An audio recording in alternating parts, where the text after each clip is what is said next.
This video is being made mainly for the residents of Pecan Plantation. On next door, I've seen several people comment or inquire as to where you can get ripe tomatoes, vine-grown, homegrown if you will, and I suggest you think about growing them in your own backyard. What you're looking at now are 4 patio tomatoes that are growing in like 5-gallon bags that I got from Amazon, and they are profuse. They have tomatoes all over them, and they're just growing in little bags. You get about between $1.25 and $1.5 size tomatoes from them. The only care and feeding I do for them is water them every once in a while, like twice a week maybe. Over here, the big bed, I have 13 tomato plants in it, and I'll tell you about it. As I said before, the bricks there act as a humongous heat sink and hold heat. The tomatoes that you're looking at were actually planted on the 26th of February 2025. I'd like to say that again for you. Yes, the 26th of February.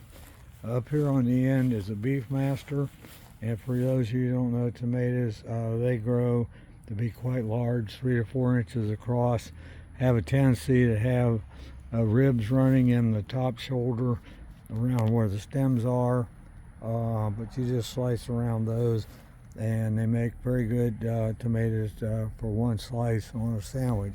Also growing in here we have morning glories, and that's what you can see up there, so they're climbing all over the place. Another variety that I'll show you down here at the end, I'll talk about, is the best one to grow back here, but I just want you to see, I did not train these tomatoes, but they are growing all the way up and hitting the spoutings up at the top.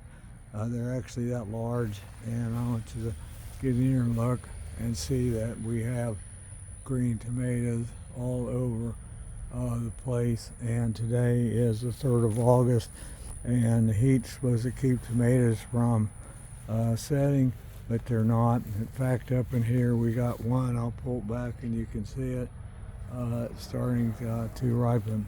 So I have a lot of varieties out here.